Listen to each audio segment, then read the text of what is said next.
अस्सलाम वालेकुम दोस्तों, आई होप आप सब लोग ठीक होंगे। मैं हूं आपका दोस्त आसिफ कुरैशी। मैं आज आपको बताऊंगा कि रोमानिया का वीज़ा कैसे आसान तरीके से हासिल किया जा सकता है। रोमानिया जो है अभी शेंजन स्टेट में नहीं है, वो अभी अंडर प्रोसेस है और कोई पता नहीं कब और किस वक्त वो शेंजन स्टेट में आ जाए। तो इस वजह से उसकी जो रिक्वायरमेंट्स हैं वीज़े की वो बहुत आसान है, इतनी मुश्किल नहीं है। और वहाँ पे अगर आप चले जाएँ, आप वहाँ पे वहाँ का रेजिडेंट परमिट हासिल कर सकते हैं। उसके बाद आप किसी भी यूरोपियन कंट्री में मूव हो सकते हैं। और मैं काफ़ी दिनों से ये चीज़ सोच रहा था कि बहुत सारे मेरे दोस्त जो हैं वो उनको गाइडनेस नहीं है या वो करना कुछ चाहते हैं लेकिन उनको पता नहीं है कैसे किया जाए। तो मैंने सोचा कि क्यों ना मैं एक वीडियो बनाऊं तो आपको उसमें डिटेल के साथ बताऊं कि जो रोमानिया है वो कैसी कंट्री है और वहाँ पे अगर जाए तो सेट हो सकता है बंदा या नहीं हो सकता।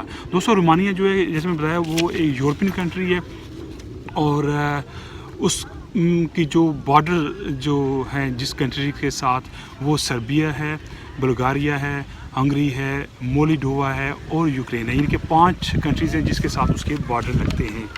और क्योंकि मैं वहाँ पे कुछ अर्सा रहा हूँ और मेरा एक्सपीरियंस है उन लोगों के साथ। वहाँ की जो औरतें हैं वो हमारे जिनके एशियन लोग जो हैं पाकिस्तानी उनको बहुत पसंद करती हैं। और अगर आप अच्छे हों, अगर आपका अखलाक अच्छा हो तो वो आपसे शादी भी कर लेती हैं और आप वहाँ पे सेट हो सकते हैं इजीली।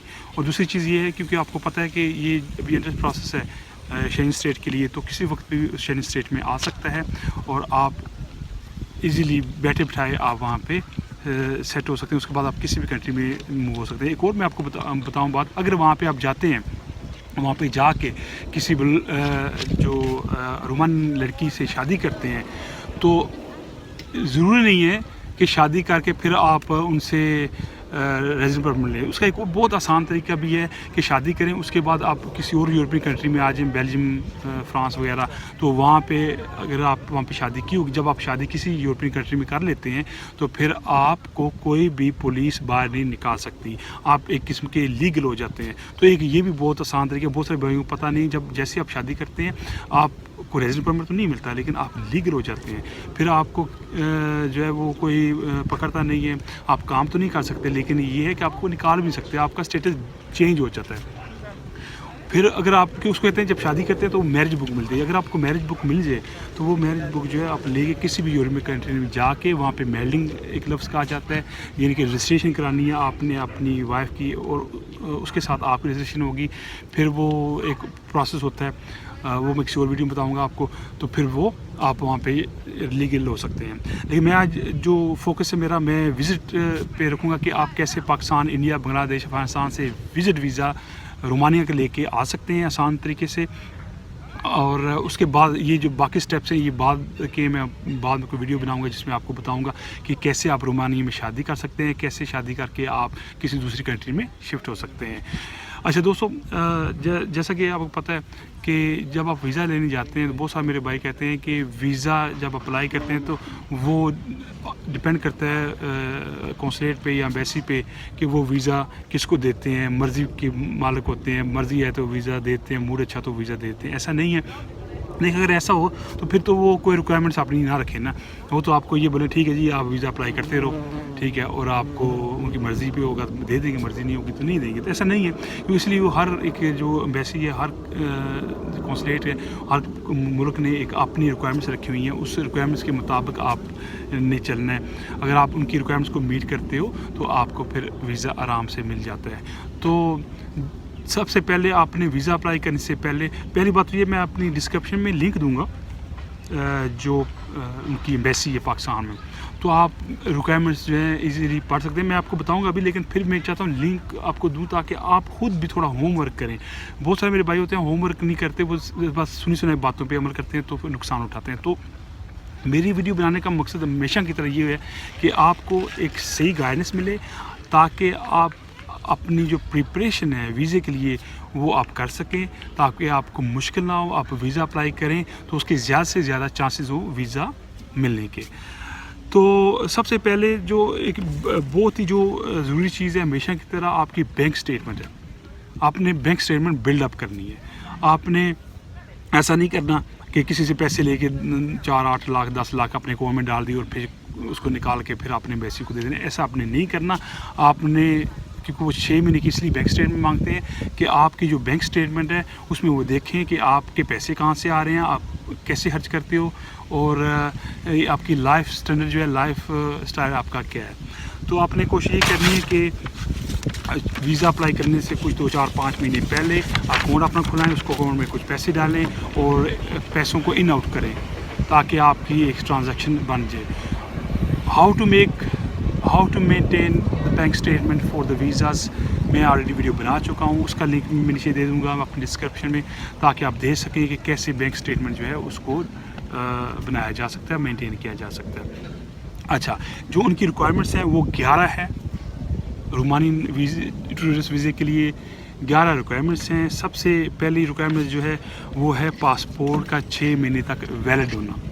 वैलिड होने का मतलब ये है कि जब आप अप्लाई कर रहे हों उस डेट तक, आप उस डेट के बाद आपका 6 महीने पासपोर्ट अभी एक्सपायर ना हो, ठीक है।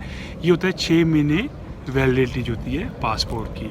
उसके बाद जो है वो कहते हैं जी आपकी आईडी कार्ड की फ़ोटो कापी होनी चाहिए, जो हमारा नादरा का आईडी कार्ड कॉपी है, और 4 रीसेंट फ़ोटोग्राफ होना चाहिए 3x4, यानी कि 3 सेंटीमीटर बाई 4 सेंटीमीटर के विद वाइट बैकग्राउंड के होने चाहिए। वीज़ा फॉर्म फिल करना है, अच्छी तरह फिल करना है, उसको आपने साइन करने हैं। उसके बाद हेल्थ इंश्योरेंस। अच्छा, हेल्थ इंश्योरेंस जो है वो बहुत किस्म की है, डिफरेंट कंपनीज़ की है, तो डिफरेंट उसकी जो है वो कवर करती है।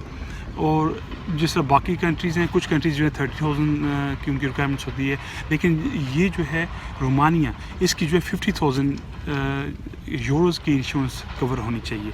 50,000 यूरो का मतलब ये नहीं है कि आप 50,000 यूरो देंगे तो इंश्योरेंस आपको मिलेगी, नहीं, ऐसा बिल्कुल नहीं है। 50,000 यूरो का मतलब है कि आपने इंश्योरेंस लेनी है जो कि आपकी हेल्थ इंश्योरेंस या आपकी जो हेल्थ, जब आप बीमार होते हैं या हॉस्पिटल में जाते हैं या एक्सीडेंट हो जाता है तो उसको 50,000 यूरो तक इलाज हो सके, ये उनकी मीनिंग है।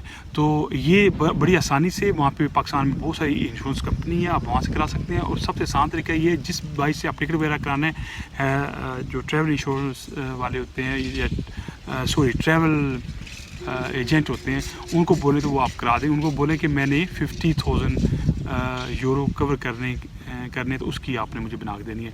वो आई थिंक 20,000 25,000 डिपेंड करता है कौन सी कंपनी की इंश्योरेंस है, तो वो बन जाएगी। अच्छा, उसके बाद जो छठा है return ticket. Return ticket confirm ticket नहीं होना चाहिए। रिटर्न टिकट की आपने जस्ट बुकिंग करानी है, रिजर्वेशन करानी है। ज़रूरी नहीं है कि आप टिकट लें, ये भी फ्री में आपको वही ट्रैवल एजेंट बना के देगा। रिजर्वेशन, रिटर्न जो है टिकट होना चाहिए आपके पास, यानी ख़रीदने की ज़रूरत नहीं है, सिर्फ जस्ट रिजर्वेशन चल जाएगी। और दूसरी चीज़ ये है कि अगर तो आपका बिज़नेस है तो ऑफकोर्स फिर तो आप बिज़नेस शो करेंगे, उसके पेपर वगैरह शो करेंगे। लेकिन अगर आप जॉब कर रहे हैं तो फिर आपको आपका जो बॉस है या कंपनी है उससे एक लेटर आपने लेना है। एक लेटर ऑफ एम्प्लॉयमेंट उसको कहा जाता है। एक लेटर होगा जिस पे आपका मालिक लिखेगा फलाम नाम का बंदा है और इस ओहदे पे हमारे पास काम कर रहा है और इसकी ये सैलरी है और ये जो है छुट्टियों पे जाना चाह रहा है, और एक दो लफ्ज़ उससे एक्स्ट्रा लिखवा लें अपने मालिक से कि we will appreciate if you grant him visa, तो उसमें बड़ा फ़र्क पड़ जाता है। अच्छा, इसका फ़ायदा क्या होता है कि जो एम्बेसी है फिर वो देखती है हाँ भाई बंदा सही है, अच्छी इनकम ले रहा है और इसकी कंपनी भी कह रही है भाई छुट्टियों पे जा रहा है, तो एक बड़ा अच्छा इंप्रेशन पड़ता है। तो वो जब वीज़ा ऑफिसर जो है वो उस पर जब अच्छा इंप्रेशन पड़ता है तो वो इस तरफ जो है वो सोचने में मजबूर हो जाता है हाँ भाई इसको हम वीज़ा देना चाहिए, ये वापस आ जाए, क्योंकि गारंटी होती है ना एक। तो वो ये सोचता है कि बंदा वापस आएगा, नहीं आएगा। तो वापस कैसे आएगा जब आपने ऑफकोर्स पीछे अच्छी जॉब है या पीछे अच्छा बिज़नेस है, तो फिर उनको पता चल जाता है ये बंदा अपना बिज़नेस छोड़ के या अपनी अच्छी जॉब छोड़ के तो वहाँ पर नहीं रुकेगा ना, वापस आएगा। अच्छा, फिर जो है आपने शो करना है पर डे आपके अकाउंट में 50 यूरो होने चाहिए। यानी कि अगर आप फ़र्ज़ करो 10 दिन के लिए जाना चाह रहे हैं या 20 दिन के जितने दिनों के लिए जाना चाह रहे हैं, उनको अपने शो करना है जी मेरे पास हर दिन के 50 यूरो मेरे अकाउंट में हैं, यानी कि इन सारी चीज़ों के अलावा, यानी कि टिकट के अलावा और जो चीज़ें आपने उनको पेपर बना के देने, इसके अलावा आपके पास 50 यूरो आपने शो करने हैं पर डे। अगर आप 2 हफ्ते के लिए जा रहे हैं 15 के हिसाब से आपके अकाउंट में 700-800 यूरो होना चाहिए। मैं मशवरा दूंगा उसके ज़्यादा हूँ, अगर आप 15 दिन के 800 बनते हैं तो आप 1500 शो करें अपने अकाउंट में। उसको आप देख सकते हैं कि रुपए की इस वक्त वैल्यू क्या है यूरो में, तो पैसे आप शो करें लेकिन इतने यूरो की वैल्यू उसके अंदर होनी चाहिए।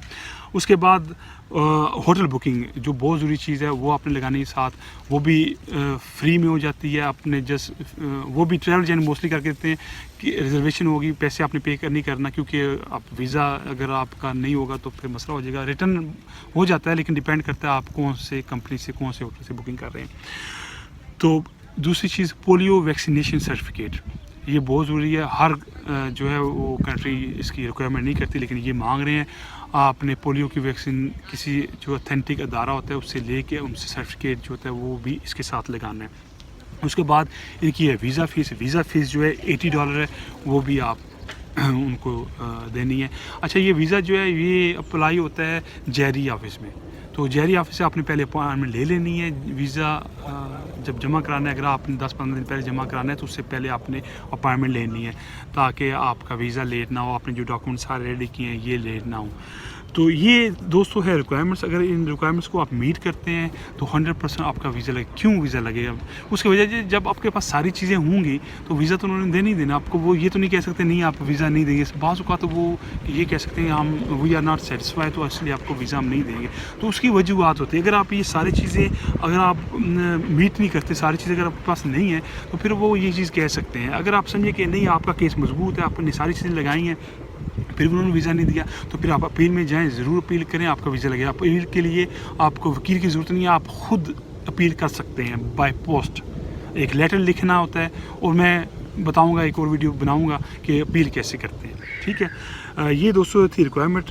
आई होप मेरी ये वीडियो पसंद आई होगी। अगर आपको मेरी ये वीडियो पसंद आई है तो मेरी वीडियो को शेयर और लाइक करना ना भूलिएगा। अगर कोई बात रह गई हो तो आप कमेंट्स के ज़रिए, सोशल मीडिया के लिंक से, व्हाट्सएप हो गया, उसके बाद ट्विटर, इंस्टाग्राम के ज़रिए, फेसबुक पेज के ज़रिए आप मुझसे पूछ सकते हैं, मैं आपको रिप्लाई करूँगा।